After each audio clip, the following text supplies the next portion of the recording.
तो धन की 3 ही गति है। सबसे पहली है भोग और दूसरी है दान और तीसरा है नाश। अगर हमने भोग कर लिया विभिन्न रूपों में, जैसे भी भोग करना चाहें, उसमें कोई बाउंडेशन नहीं है कि हम ये भोग नहीं कर सकते, वो नहीं कर सकते। आप जिस रूप में भी, जैसे भी, जितना भी भोग करना चाहते हैं करिए। आप अपने बच्चे की शादी करिए, खूब शानदार करिए। आजकल डेस्टिनेशन शादी होती है, कितना खर्चा करते हैं, करो, वो आपकी इच्छा है, आपने कमाया, आप उसको खर्चा करने के अधिकारी हैं, आप, उसमें कोई बंधन नहीं है।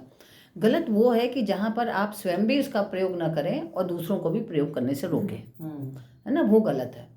और फिर वो धन का तो नाश होगा ही, और फिर दान भी ना करें जहाँ जरूरत हो, तो वो गलत है ना। तो फिर तीसरी गति सबको मिलती है, कहते हैं सोम का धन शैतान खाए। तो ऐसे लोगों का धन फिर ऐसे व्यक्ति खा लेते हैं जिनका मतलब कुछ वो नहीं है, आपके लिए किसी काम का नहीं रह जाता है, इसलिए हमें उसका उपयोग करना चाहिए। तो अभी हम इस परिप्रेक्ष्य में बात कर रहे हैं कि अर्जुन जो है, अर्जुन 3 स्थितियों में खड़ा हो गया। एक तो वो अहंकार में आ गया कि हम लोग धार्मिक लोग हैं और हमें ज्ञान है कि अगर हम किसी के संग युद्ध करेंगे और उसको मार देंगे तो उसकी क्या स्थिति होगी, तो इसलिए हम ऐसा नहीं करेंगे। तो इसके मन में एक द्वंद्व पैदा हो गया अपने ज्ञान के कारण, अहंकार रूपी ज्ञान के कारण। दूसरी क्या स्थिति हुई, मोह पैदा हुआ अपने कर्म के, धर्म के प्रति, कि मेरा भ्रातृ धर्म क्या है, पितृ धर्म क्या है, आचार्य धर्म क्या है, उसको सोचते हुए वो उसमें मोहजनित, उसको मोहजनित ममता हो गई उसके अंदर। तीसरी क्या होगी, कामना जनित मोह पैदा हुआ।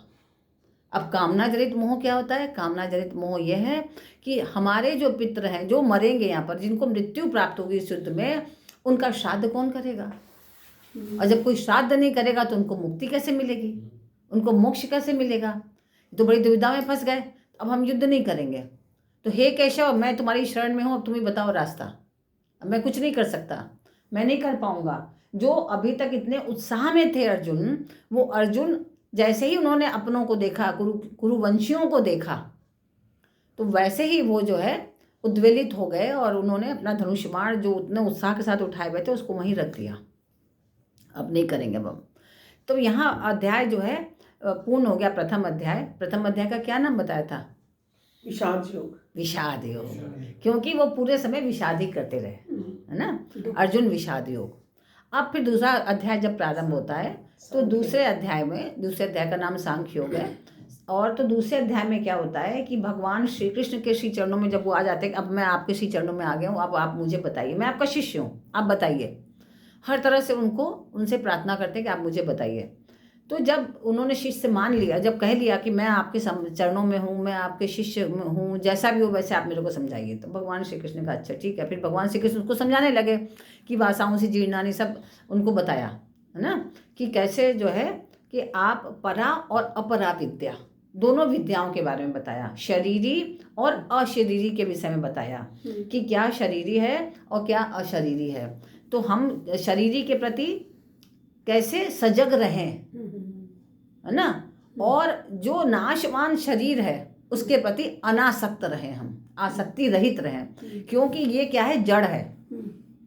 जैसे ही इससे शरीर ही निकल जाता है तो ये मिट्टी हो जाता है। सब कहते हैं अरे मिट्टी पड़ी हुई है, मिट्टी पड़ी हुई है, जल्दी से उठाओ। कोई इसको अकेले नहीं छोड़ेगा कमरे में, कोई ना कोई 10 लोग 4 लोग बैठे रहेंगे, तो तुरंत उसका महत्व खत्म हो जाता है। तो भगवान बताते हैं कि वासाओं से जीर्णानि यथा विहाय नवानि गृह्णाति नरो प्राणी। तो विभिन्न रूपों में इसको समझाते हैं कि कैसा ये मनुष्य है, कि कैसे वो जो तुम सोच रहे हो कि ये शरीर को देख करके, इन लोगों के देख के सोच रहे हो कि इनका नाश हो जाएगा तो क्या होगा, ये तो शरीर है, तुम्हारे मारने से थोड़ा ना मरेंगे, ये तो निश्चित है। जिस प्रकार हमारे शरीर की 4 अवस्थाएं होती हैं, पहले बच्चा जो बालक पैदा होता है और फिर वो थोड़ा बड़ा होता है, फिर युवा होता है, फिर वृद्ध होता है, तो उसी तरह से हमारे शरीर भी परिवर्तित होते रहते हैं, बहुत सारे जन्म होते रहते हैं हमारे। तो तुम ये मत सोचो कि तुम मारोगे तभी ये मरेंगे, इनका तो मरना वैसे भी निश्चित है, क्योंकि जो पैदा हुआ है वो मरेगा। जैसे जो अगर पैदा हुआ तो पहले बालक है, तो बालक अवस्था त्याग दिया उसने, फिर युवा हो गया, तो वो तो खत्म हो गई ना, उसके स्वरूप वो नहीं रहा, वो अवस्था ही नहीं रही। तो ऐसे ये शरीर भी नहीं रहता एक दिन। तो इसलिए इसके मोह में तुम मत पड़ो, तुम अपने कर्म को करो। तो अर्जुन फिर भी जब परेशान होता है, फिर भी इस चीज को नहीं समझता है, तो भगवान ने क्या कहा, समत्वम योग उच्यते, कि तुम सम हो जाओ, तुम अगर वो नहीं समझ पा रहे हो तो तुम सम हो जाओ। सम में अगर सम हो करके अपनी बुद्धि का प्रयोग ऐसे मत करो कि हम कभी इस काम को करें, कभी उस काम को करें। व्यवसायित्मिका बुद्धि लाओ, एक निश्चयात्मक बुद्धि को लाओ। एक निश्चय कर लो कि मुझे ये कर्म करना है, फिर उसी में लग जाओ। फिर दूसरी चीज़ में आसक्त मत हो। अगर आसक्त होगे अलग चीज़ों में तो तुम्हारी अव्यवसायित्मिका बुद्धि हो जाएगी, उसकी विभिन्न शाखाएं हो जाएंगी और तुम अपने कर्म से च्युत हो जाओगे। फिर जो कर्म जो तुम्हारा एक कर्म है तुम उसमें नहीं लग पाओगे, उसको नहीं कर पाओगे। इसलिए तुम अपने को सम रखो। जैसे वेद पुराण में कहा गया ये काम कर लो तो ऐसा हो जाएगा, वो काम तो कहले ये सब कर्म कांड के चक्कर में मत फंसो। एक सम बुद्धि रख के अपने काम को करो। और फिर उसको समझाया कि समत्वम योग उच्यते। और फिर योगः कर्मसु कौशलम, कि कर्म में योग ही कुशलता है। कर्म में योग कुशलता क्या है कि हम कर्म तो करें लेकिन उस कर्म को जो करें आसक्ति रहित होके करें, तो लिप्त ना हो। तो क्या होगा, वो कर्म जो है हमारे बंधन का कारण नहीं, मोक्ष का कारण बन जाएगा। अगर हम उसमें आसक्त होकर कर्म को करेंगे तो वही कर्म हमारा बंधन का कारण बन जाएगा और हम कर्म में बंधते जाएंगे और पुनश्च पुनश्च पुनश्च पुनश्च पृथ्वी पे आते जाएंगे। बारंबार हमें जन्म मिलता जाएगा। तो इसलिए भगवान श्री कृष्ण ने इस तरह उसको समझाया। फिर भी नहीं समझा तो फिर भगवान ने कर्म की शिक्षा दी कि अपने कर्म को करो। तुम अपना कर्म देखो कि कर्म कैसे किया जाता है। कर्म में लिप्त मत हो, आसक्ति रहित होकर कर्म करो। क्योंकि अगर तुम आसक्ति युक्त होकर, अगर तुमने अपने आसक्ति का त्याग भी किया तो भी क्या होगा कि जो उससे जो कर्म जो आपका, आपने ऊपर से तो आसक्ति को त्याग दिया लेकिन अंदर उसका रस है, जो अंदर उसका रस है। तो जब इंद्रियां जिनको तुमने अभी तक बांधा हुआ था कि ये कर्म नहीं करना है, वो कर्म नहीं करना है, ये नहीं कर्म करना है, जैसे ही वो रस उनको अंदर उत्तेजित करेगा उस इंद्रियों को, तो इंद्रियां जो है बाध्य कर देंगी मन को और फिर से वो आप कार्य करने लगोगे। क्योंकि आपको उसके रसास्वादन में आनंद आएगा। तो इसलिए आपको क्या करना है, भगवत प्राप्ति करनी है। मेरे परायण हो जा, तू मेरे परायण हो जा और मेरे परायण होकर सिर्फ अपने कर्म को कर, सिर्फ अपने कर्म को कर। ये मत देख कि कौन क्या है, क्योंकि जो निश्चित है वो होगा ही। तो अपने युद्ध को कर। तो ऐसे भगवान ने जड़ और चेतन, दो स्वरूप है मनुष्य का, एक जड़ है और एक चेतन। तो चेतन क्या है, चैतन्य कौन है, शरीरी। जो आत्मा है वो हमारी चैतन्य है और ये जो शरीर है जो पंच तत्व से बना हुआ है ये जड़ है। तो हम मोहित किस पे होते हैं, इस शरीर पर, क्योंकि चैतन्य तक हम पहुंच ही नहीं पाते हैं। हम जड़ से ही आकर्षित रहते हैं और जड़ के वशीभूत होकर मोहग्रसित रहते हैं हर समय। और जब चैतन्य के प्रति आकर्षित होंगे तब हम प्रेममय हो जाएंगे, तब हमें मोह नहीं होगा, तब हमें प्रेम होगा। और वो प्रेम भी आसक्ति रहित होगा, उसमें आसक्ति युक्त नहीं होगा। तब हम समर्पित होकर अपने कर्म को कर पाएंगे। और नहीं तो हम वैसे ही मोह में फंसे रहेंगे और कभी भी आगे नहीं बढ़ पाएंगे जीवन में। तो भगवान ने द्वितीय अध्याय में सांख्य योग के माध्यम से और कर्म योग के माध्यम से अर्जुन को चैतन्य किया, शिक्षा दिया कि तुम आगे बढ़ो और अपने कर्म को करो। जो युद्ध जो सामने आया है तुम्हारे, उसमें मोहग्रसित मत हो, क्योंकि बारंबार वो मोहग्रसित होते हैं। तो इस कारण से वो परेशान हो रहे हैं। तो अब क्या हुआ कि जब तीसरा अध्याय हमारा शुरू हो रहा है, तो तीसरे अध्याय का नाम है कर्मयोग।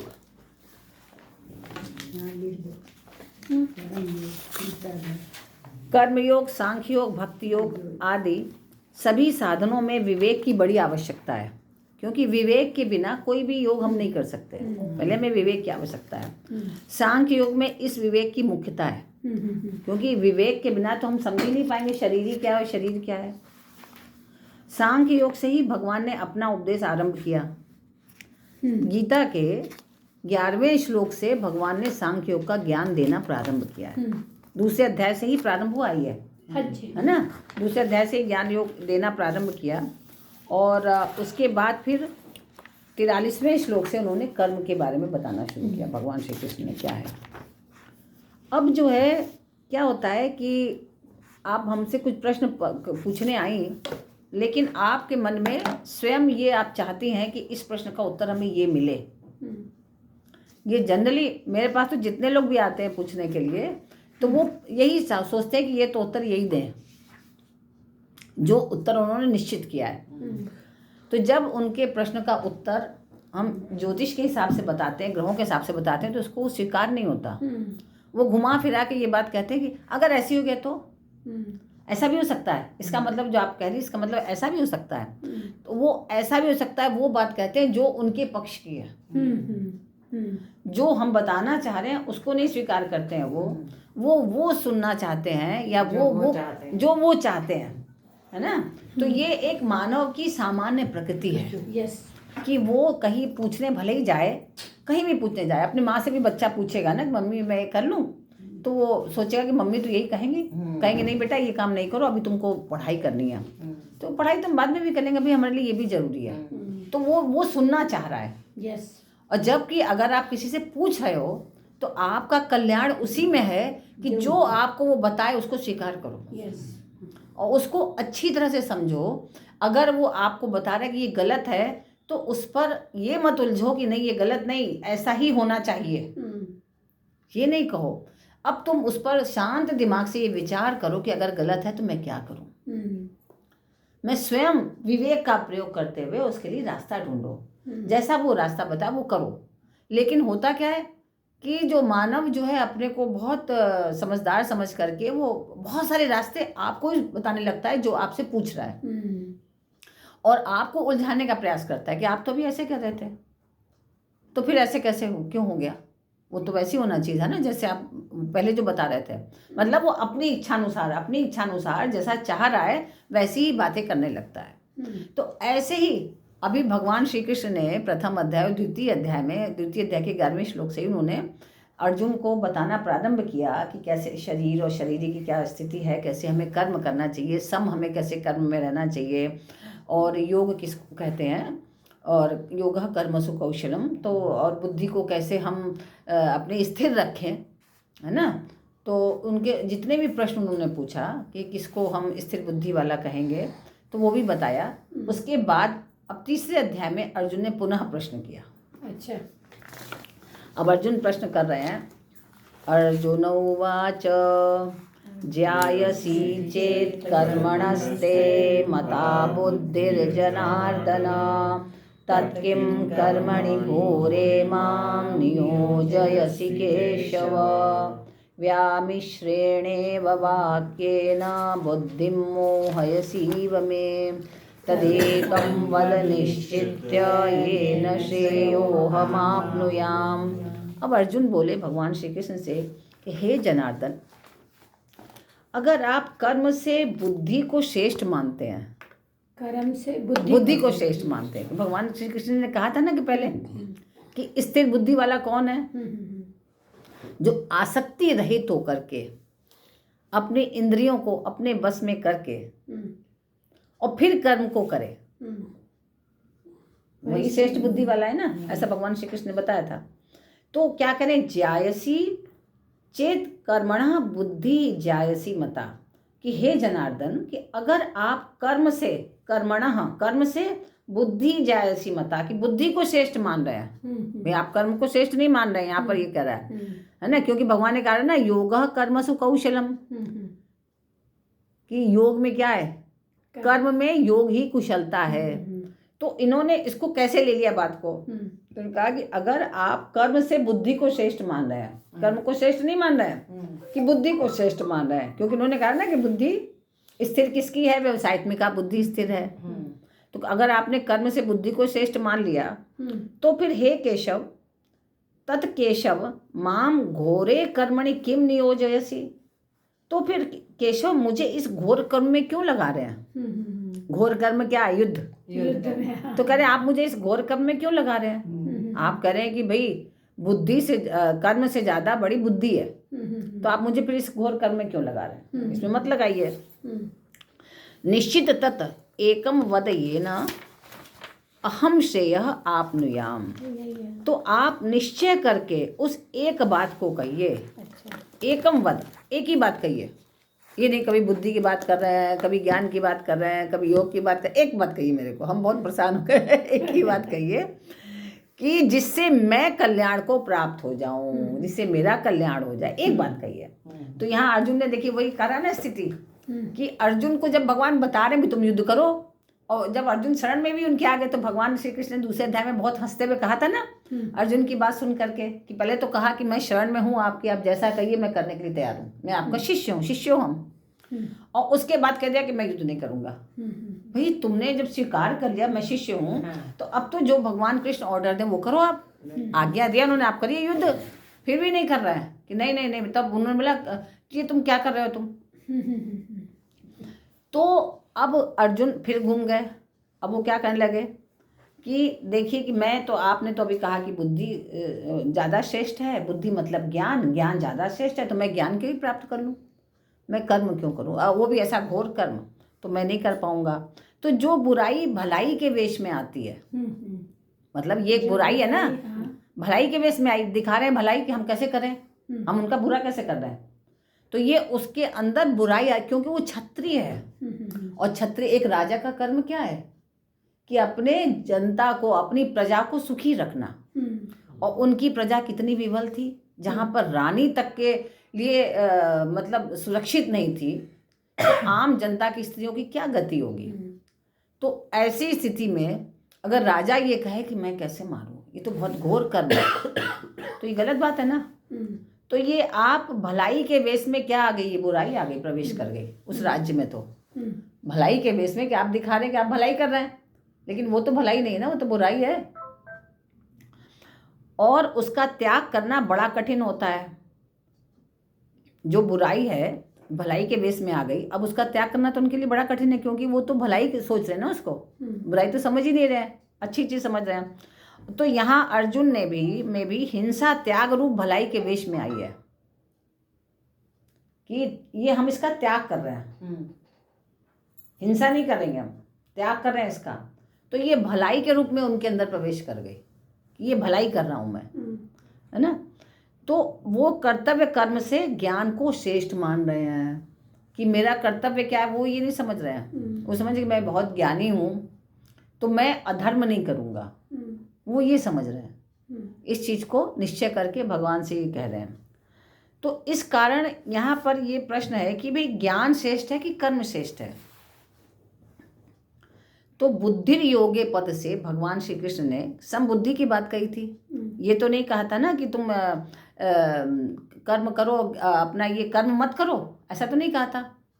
बुद्धि योगे कारक, बुद्धि स्थिर हो, तो इसको उन्होंने बुद्धि को ज्ञान के रूप में ग्रहण कर लिया। जो सुनना चाह रहे हैं वो उन्होंने ग्रहण किया, वास्तविक जो भगवान श्री कृष्ण कह रहे हैं वो नहीं कर रहे हैं। तो यहाँ बुद्धि पद का अर्थ उन्होंने ज्ञान ले लिया है। अगर यह बुद्धि पद का अर्थ समबुद्धि भगवान ने कहा था, समत्वम योग उच्यते, ये नहीं कहा था कि बुद्धि का मतलब खाली ज्ञान है और तुम ज्ञान प्राप्त करो और कर्म मत करो, ऐसा तो नहीं कहा था। भगवान ने कहा था बुद्धि पद का अर्थ समबुद्धि है। अगर लिया जाए तो फिर ये विचार ही नहीं आएगा कि भाई हमने गलत वो कर रहे हैं कि हम ज्ञान प्राप्त करें और कर्म नहीं करें। भगवान का समबुद्धि रख करके तुम युद्ध लड़ो, युद्ध में चाहे तुम हारो या जीतो, सम रहो, तब तुम अपने कर्म को करोगे तो कोई समस्या नहीं होगी। लेकिन इन्होंने उसको कर्म को जो है बुद्धि, समबुद्धि को उन्होंने ज्ञान ले लिया। कोई भी साधक अगर श्रद्धा पूर्वक पूछने पर ही अपने प्रश्न का सही उत्तर पा सकता है, प्राप्त कर सकता है, तो उसको ये आक्षेप नहीं लगाना चाहिए कि आपने ऐसा क्यों कहा था, ऐसा क्यों कहा था। अगर ऐसा करते हैं तो जो सामने वाला होता है वो फिर आपको ठीक से उत्तर नहीं देगा। पर गुरु माँ पता है क्या होता है, 90% हम वही सुनना चाहते हैं जो हमें ठीक लगता है। बिल्कुल, जो हमें ठीक लगता है ना, हमारी भी तो एक एज के बाद हमारी वैल्यूज हो गई कि ये ऐसे ठीक है, ये ऐसे ठीक है, ये ऐसे ठीक है। अगर आप उससे कुछ भी डिफरेंट बताओगे ना तो हमारा वो एक्सेप्ट करना हमें मुश्किल होता है। इसी करके लोग अगर सोच के आए हैं कि मेरा तो यही ठीक है, तो वो वही सुनना चाहता है। और क्योंकि एक वो होता है ना कि अंदर से हमारे वही आता है कि 90% हम अपनी मर्जी से ही काम करना चाहते हैं और अपनी जो हमें अच्छा लगता है वही सुनना चाहते हैं। नहीं तो उसका परिणाम, तो अर्जुन ने वही करा है। हाँ। उसको लग रहा था कि अगर क्षत्रिय धर्म तो उसको युद्ध करवाएगा ही करवाएगा, तो उसने उसको कर्तव्य में लपेट लिया कि आपने अभी बोला कि कर्म जो है वो तो चाहे ना करो पर ज्ञान होना चाहिए। उसको अपने ज्ञान पे अहंकार हो गया, इस करके वो ये कर रहा है। तो लेकिन अगर जो ऐसा जो कर्म करता है तो फिर उसका कल्याण नहीं हो पाता, है ना। अगर अर्जुन अगर ऐसी बात मानते हुए चलेगा तो उसका कल्याण नहीं होगा, क्योंकि फिर वो तो सही नहीं है। तो ऐसे ही सामान्य जीव भी अगर कोई प्रश्न कर रहा है और उसको उत्तर देने वाला व्यक्ति अगर उसके कल्याण के हिसाब से उत्तर दे रहा है, उसके हिसाब से नहीं, उसकी परिस्थितियों के हिसाब से नहीं, जिसमें उसका कल्याण है, जिसमें उसका भला है, वो उसको बता रहा है। लेकिन वो अपना भला किसी और चीज में समझ रहा है जो समझ नहीं पा रहा है। जब हम दृष्टा बन के देखते हैं दृश्य को, तब उस चीज को समझ पाते हैं। हम यहीं बैठे हुए देखेंगे तो नहीं समझेंगे, थोड़ा और ऊपर होंगे तब देखेंगे कि वो व्यक्ति क्या कर रहा है और सबको समान रूप से देख पाएंगे। लेकिन हम वहीं बैठ के देखते हैं तो वहीं के हिसाब से सिर्फ अपने परिवार और अपने लोगों के हिसाब से सोच रहे हैं, लेकिन उसका दूरगामी परिणाम देखने की क्षमता नहीं होती। भगवान श्री कृष्ण दूरगामी परिणाम को देखते हुए उसको सलाह दे रहे हैं, उसको बता रहे हैं, समझा रहे हैं।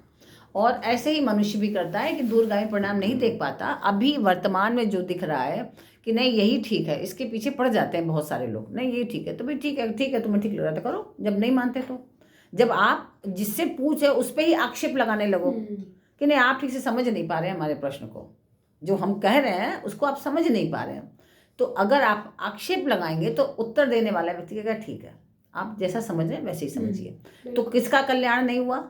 पूछने वाले का कल्याण नहीं हुआ। पर उसको तब वो समझ नहीं आएगा ना। नहीं तो उसको बाद में समझ में आएगा। हाँ। जब वो उसको भोग लेगा उन कर्मों को, अपने परिणाम को जो नहीं भोगना चाह रहा था, तब उसको समझ में आएगा। तो क्या फायदा, सब समय निकल गया तो बाद में उसको कष्ट मिला तो क्या फायदा। क्योंकि हम वही सुनना चाहते हैं जो हमें अच्छा लगता है या जो हमारी बुद्धि के हिसाब